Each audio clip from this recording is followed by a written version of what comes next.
Baik, Assalamualaikum warahmatullahi wabarakatuh. Perkenalkan nama saya Diki Pratama dengan NIM 105012330434. Di sini saya akan mempresentasikan proposal bisnis model franchise saya yaitu Krombo Co. Nah, selanjutnya saya akan menjelaskan ringkasan konsep bisnis franchise-nya. Yang pertama itu ada profil dan identitas brand. Yang pertama ada nama brand Krombo Co. Untuk tagline-nya pastry manis dan harga bersahabat. Konsep utamanya itu demokratisasi pasar pastry viral premium Kromboloni dan Bomboloni dan juga ada minumannya melalui model gerai kontainer mini yang efisien sehingga dapat dijual dengan harga yang sangat merakyat. Visi bisnisnya sendiri itu menjadi jaringan waralaba cemilan manis modern berbasis pastry nomor satu di Indonesia yang menjembanati kualitas produk premium dengan harga terjangkau. Kemudian untuk latar belakang dan peluang pasarnya sendiri itu pasar F&B di Indonesia itu sangat didorong oleh tren sweet tooth di media sosial. Namun mayoritas produk sejenis yang dijual mahal di kafe premium. Kemudian solusi dari Chromebook Co ini memangkas biaya operasional secara drastis melalui optimalisasi rantai pasok dan penggunaan gerai boot ataupun kontainer ini. Misi kemitraannya menghadirkan sistem pasokan bahan baku terpusat yang higienis. Kemudian di sini ada diferensiasi produk dan keunggulan kompetitif. Untuk yang pertama itu ada harga sepertiga pasar. Jadi kita itu menawarkan tekstur yang renyah, isian lumer, khas bakery premium dengan harga yang sangat kompetitif. Kemudian untuk konsep sharing box, di menu kita tuh ada sharing box. Nah, produk ini disajikan dalam ukuran mini isi 3 sampai box, sangat cocok dengan budaya konsumen Indonesia yang gemar berbagi makanan. Kemudian untuk pengalaman visualnya itu ada live viewing. Jadi eh, konsumen itu bisa eee, melihat langsung, saus-sausnya itu dituangkan di depan konsumen saat dipesan. Jadi itu menciptakan momen estetik yang mendorong pemasaran organik di media sosial. Kemudian untuk bagian keduanya itu ada analisis pasar dan pemasaran. Yang pertama ada segmentasi dan target pasar.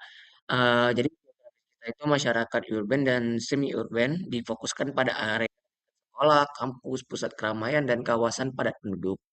Dan untuk demografisnya sendiri itu pria dari usia 13 sampai 35 tahun, generasi Z dan milenial berstatus pelajar, mahasiswa atau Korean muda dengan pendapatan menengah ke bawah.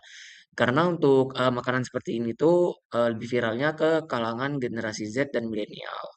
Kemudian untuk psikografisnya sendiri itu konsumen yang aktif menggunakan media sosial memiliki perilaku konsumen impulsif terhadap tren kuliner baru dan menyukai cemilan manis sebagai comfort food. Kemudian strategi pemasaran digital online dan offline itu, untuk digital itu kita memanfaatkan iklan berbayar dari Instagram dan TikTok Ads dengan radius 3 sampai 5 kilometer di sekitar lokasi outlet aktif mitra untuk menarik audiens terdekat. Kemudian untuk offline sendiri itu pembagian pamflet fisik, berhadiah voucher potongan harga langsung ke area sekolah, kampus, dan perkantoran sekitar pada hari pembukaan atau grand opening. Kemudian di sini ada branding dan program loyalties pelanggan. Yang pertama itu ada konten media sosial. Jadi branding kita itu ada konten media sosial yang fokus pada video pendek bertema food porn yang menonjolkan visual saus coklat lumer melimpah. Kemudian ada program post and get free topping. Jadi itu konsumen yang mengunggah foto atau video produk di Instagram Stories, menandai akun resmi, akan mendapatkan ekstra topping gratis di tempat dengan menunjukkan bukti. Kemudian ada program loyalitas pelanggannya sendiri itu penerapan sistem stem card digital yang terintegrasi di aplikasi kasir. Jadi ketika beli 9 box itu gratis satu box produk varian reguler. Kemudian di sini ada analisis SWOT dari bisnis kami. Yang pertama itu ada strength, kekuatan. Jadi harga jual yang sangat murah itu bisa dibandingkan dengan kompetitor sejenis di mall yang besar yang bisa dibilang sangat mahal.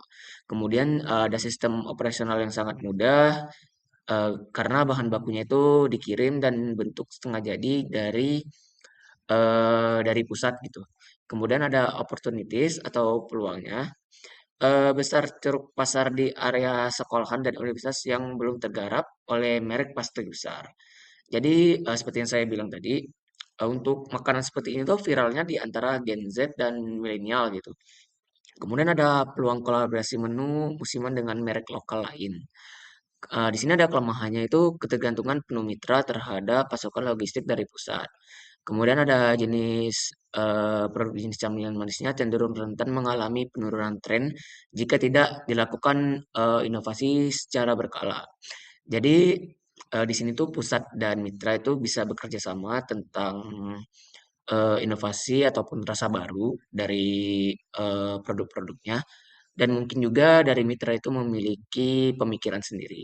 Kemudian untuk ancamannya sendiri itu ada tingginya potensi kemunculan kompetitor peniru. Jadi seperti di Indonesia itu banyak yang ATM, amati, tiru, dan modifikasi. Mungkin itu salah satu ancamannya.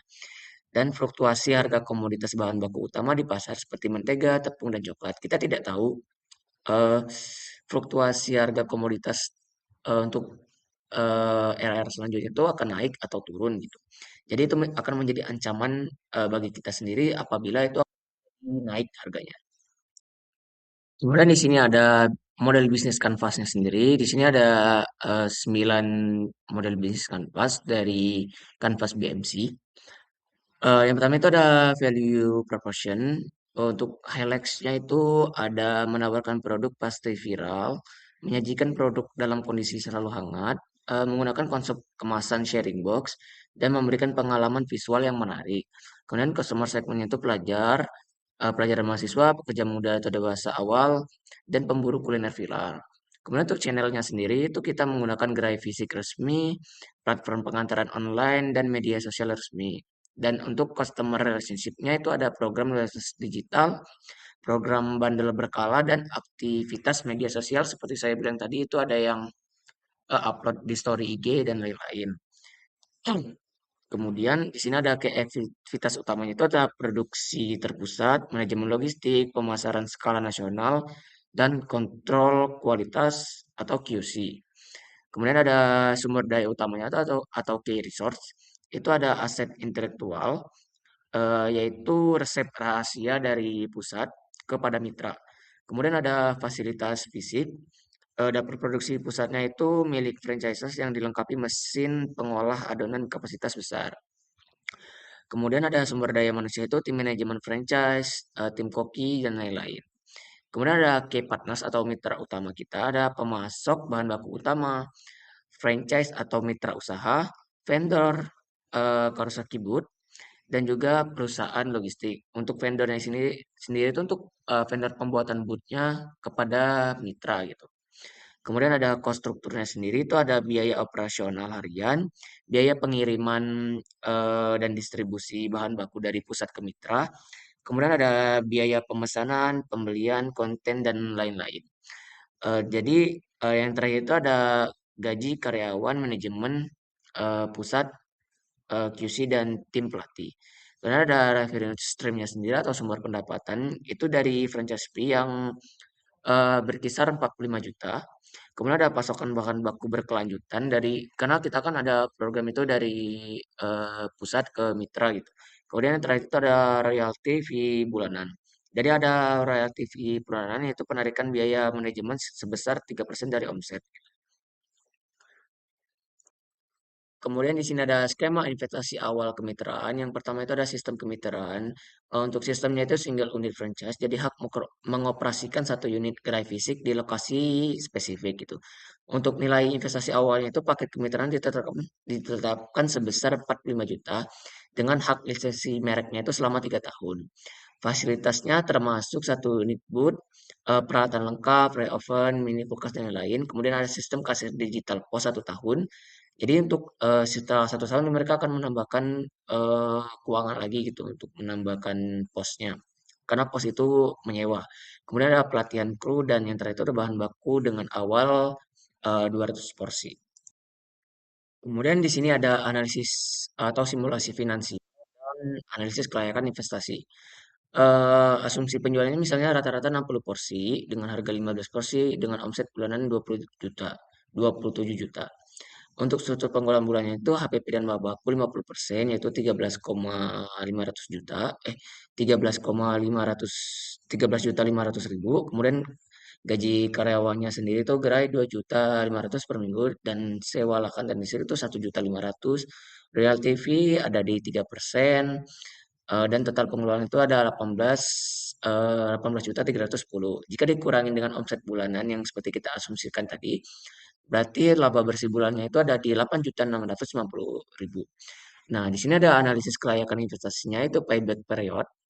Formula awalnya itu 45 juta modal awal dan laba bersih bulannya itu 8.650.000 yang artinya itu ada di 5,1 bulan.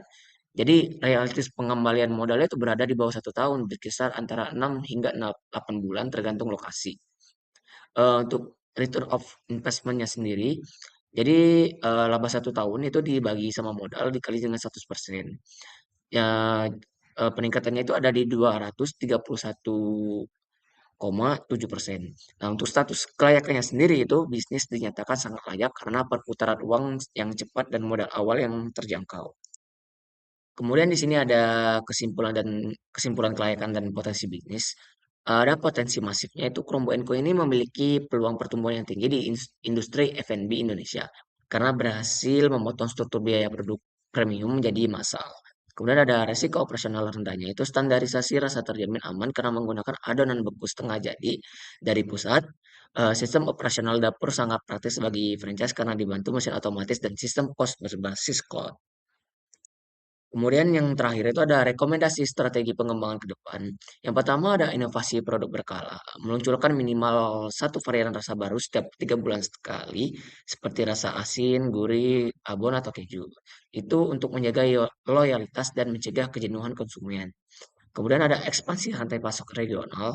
Jadi kita itu eh, memang dari pusat, tapi kita juga membangun titik gudang distribusi regional sekunder di kota-kota besar lain guna meminimalisir biaya logistik pengiriman adonan beku ke luar wilayah utama. Misalnya pusat utamanya ada di Jakarta, sedangkan kita punya mitra di daerah Bandung. Nah, jadi kita bikin juga gudang-gudang di daerah Bandung gitu untuk memudahkan logistik. Kemudian ada kolaborasi rasa, membuka peluang kerjasama menu musiman dengan merek biskuit lokal untuk meningkatkan daya tarik pasar. Jadi di sini mungkin kita akan kolaborasi dengan berbagai merek yang terkenal gitu untuk menarik konsumen datang gitu. Mungkin itu saja presentasi dari saya. Kurang lebihnya saya mohon maaf. Saya ucapkan terima kasih. Wassalamualaikum warahmatullahi wabarakatuh.